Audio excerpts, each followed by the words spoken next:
So now we have Goncalo from SyndicateRoom. Oh, hello everyone. Mark pretty much has covered what we do. So we are an equity crowdfunding platform, which by now you'll know what it is. But we have some differences, as Mark pointed out. And I promise I didn't pay anything to Mark, although I do owe him a beer by now.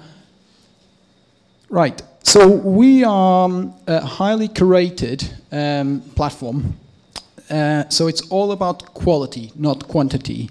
And what we do offer is for online investors to invest under the same class of shares and the same price per share as the lead investor. So this concept of a business angel or a syndicate of business angels putting their own money in, and then what we allow is other people to invest from £1,000 upwards, exactly the same economic terms. So our vision is, and that's really important to understand, is that on a pound per pound invested, you can make or lose the same amount of money as the lead investors. So complete alignment of interests.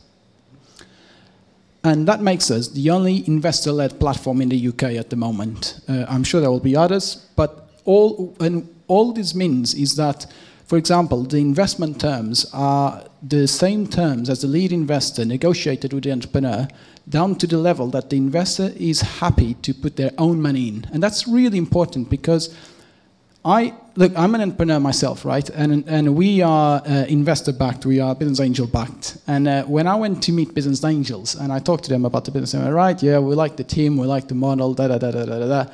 So what's the valuation? And I told them, I think my business is worth this much, right? And said, actually, we think it's worth this much. And of course, it's always a tough negotiation, but it's a negotiation that's really important because, number one, you know, the end valuation, unfortunately, wasn't this one, was more sort of here in the middle, where it equally pisses off both parties. But that's really important because if it would be up here, the investors would be highly unlikely to make any money on exit or any meaningful amount of money on exit. Whereas if it's in the middle, then there's a, you know, I don't get too diluted and my co-founder, and they make money because, to be honest, I fully appreciate that they are there to help me and to make money, and I'm very glad for it. So we are an investor-led platform, and that means that the terms are set by the lead investor and are the same economic terms as the lead investor.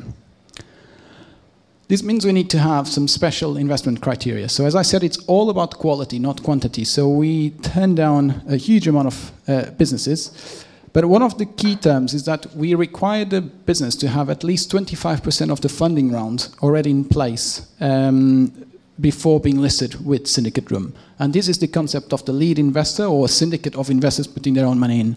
So if you imagine a £1 million funding round, there will have to be some investors, experienced investors, putting at least £250,000 into that funding round.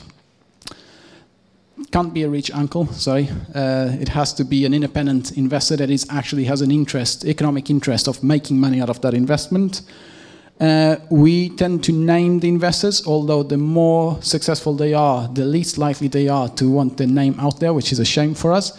Having said that, we've had deals with the Business Angel of the Year from 2013, where he was named, Rajat. We've had deals with the Business Angel of the Year of 2014, Peter Cowley. They were both named under their respective deals.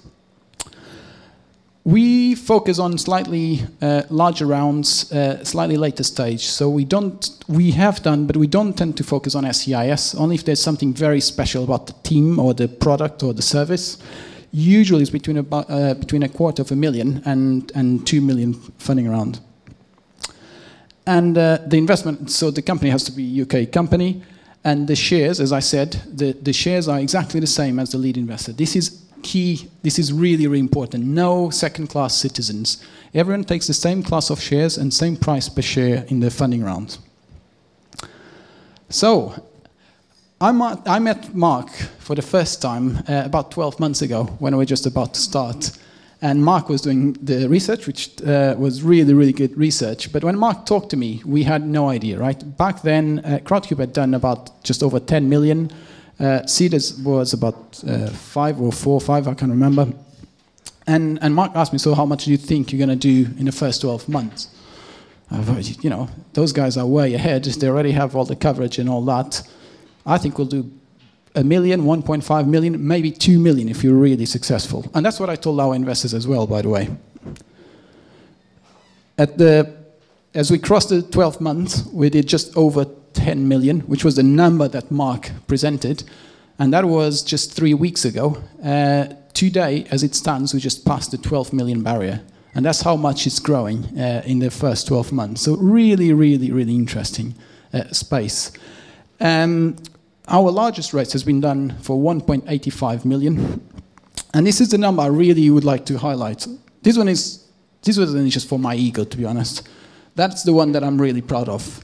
From the companies that that have listed with us from the very beginning, and the beginning was really, really tough, 86% of them have been successfully funded, right? And that shows the level of due diligence and filtering that goes into the platform, where, bear in mind, we are mostly focused on very experienced investors, and they decide to invest in they decide to fund 86% of the deals that get listed on our platform. And they're pretty significant amounts. Someone asked here, I can't remember who it was, about the transparency. If you go to our success stories, one of the things we're working is, and I've prepared these slides before you asked the question, out of the companies that are still going, of the companies that got funded, how many are still going? I think that's really important, and I have no doubts that, unfortunately, out of these 18, some will go bust. That's just the nature of the business, and it's the nature of this investment. But the really important part is how many keep on going, and how many are growing, and how many give a return to investors. Our average funding round is over £550,000, which is way, way larger than the typical crowdfunding project raises. And on average, the lead investors invest £155,000 per deal. Of course, in the 1.85 million was more. Some out of the initial projects, which were smaller, they were investing less than 155, but always, always, always at least 25% of the project. Average investment, including the lead investors, is in the order of £15,000, so pretty high average. So that's on the investor side, and bear in mind, so these are the business angels, as Mark was saying. A lot of business angels are diversifying their portfolio, so they are investing, they have their own active investments here, and then they invest through our platform on 5, 10, 20,000 pounds, 25, 30,000 pounds to diversify their portfolio and to co-invest with other investors.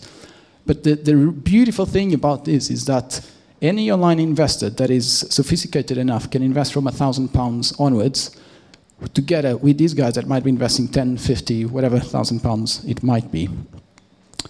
This is about the deals, and for us, as I said, it's all about quality rather than quantity. We've had lead investors, including groups that, if you know, Cambridge Angels, Jonathan Milner, who's a very prominent business angel in the UK, Rajat, as I mentioned, and Peter, respectively, Business Angels of the Year, Herman Hauser, who's behind the ARM, the chipset company. These are all very, very successful business angels, very successful private investors that are taking the lead on this funding round, taking a seat at the board of the company. And what we allow you, our vision is to allow everybody else to be able to invest with these guys. Again, same class of shares and same price per share. And this is our story so far. This is what we've done. So I spoke to Mark around here. Nothing really happened in the first 3 months because it's really tough to get people coming in. And then we closed one deal, which was Captive Media. And that gave us, that's Herman Hauser there, that's Lord Sainsbury. As we were celebrating, I was in my hoodie rather than in a suit. They showed up by coincidence, happy coincidence, but I wasn't quite dressed up for it. And these are, then we won some awards. We had the best week yet, which was when my co-founder was getting married. We were both in Portugal on a massive piss up, and the team was working in the office, and we had the best week yet, so I've already told him we need to go away again.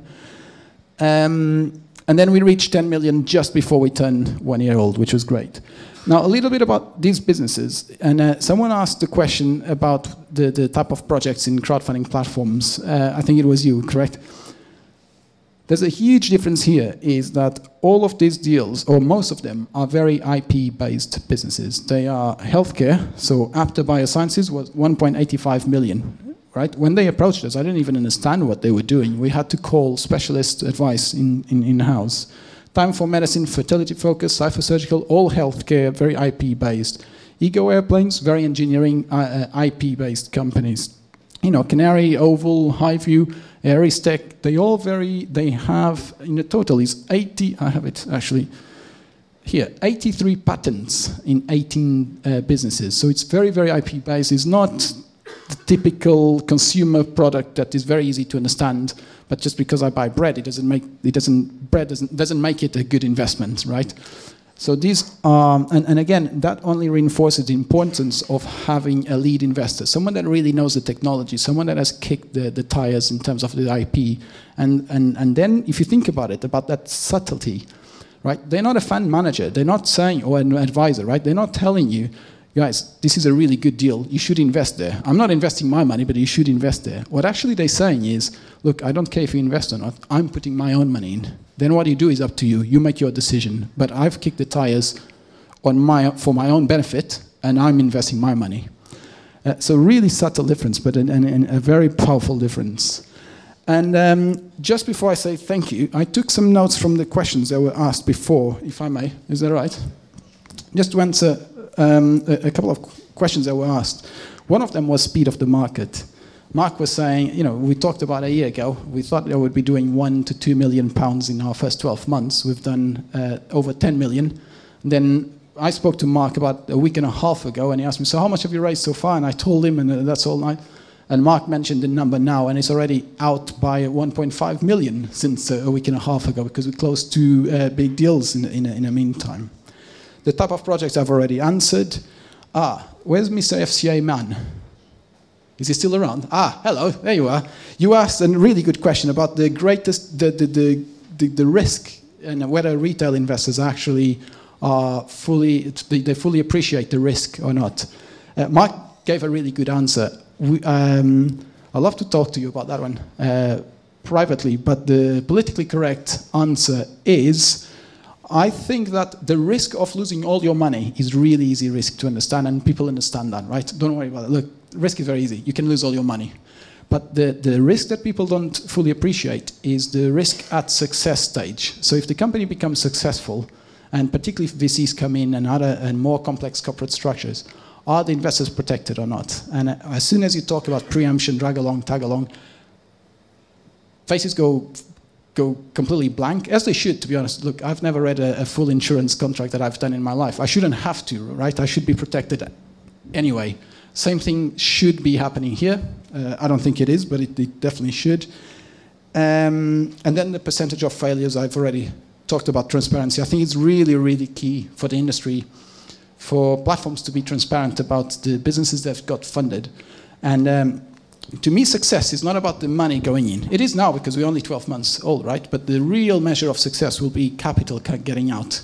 That will be the really key success. We're still a few years out of that because of the nature of this type of investment. And then finally, one of the other question that was really interesting was about, so for me, alternative finance, or in this case, equity crowdfunding, right, is not about companies that couldn't otherwise get funding, that suddenly they get funding. For me, that's not alternative finance, right? For me, alternative finance, the magic power of alternative finance is for normal people like you and I to have access to the top deals that the professionals want to invest their money in, right? So you want to invest, these are the deals that everyone wants to invest in. Those, to me, alternative finance is about the source of finance having access to those deals that they never had access to those deals before. It's not about them having access to all the other deals that the professionals never wanted it anyway. Thank you very much. Any questions? Okay.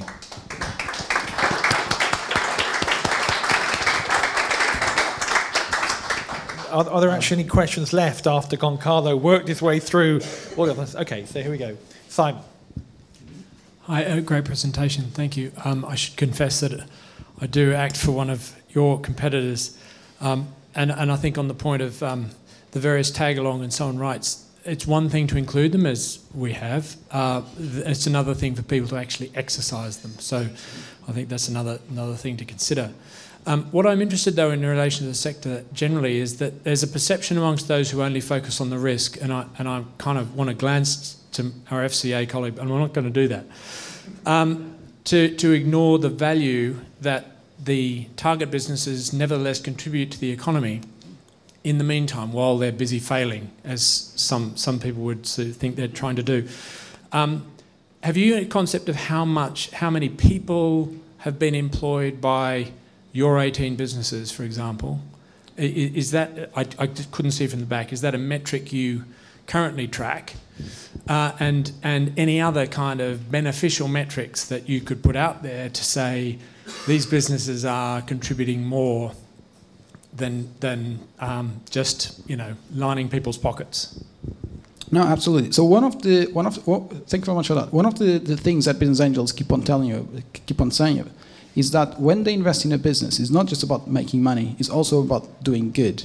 Now, that doesn't stop them wanting to make money, and I think they're quite rightly so, that, you know, they should be making money. Now, this is not charity, right? So this is it's an investment. Someone actually asked there as well between the punt and investment, and whether people are punting and they don't really mind losing their money. I have no problem whatsoever with that, and people punting into businesses and, you know, helping the businesses, creating jobs, and not really worried about making money back or not. They might do, they might not, but they're not worried about it. But that's a punt. For me, SyndicateRoom is all about investment, and it's all about getting a financial return, or potentially getting a financial return, whilst doing good to society and creating jobs. So we do track the metric of how many jobs have been created. Unfortunately, I don't have the number here with me, but I know that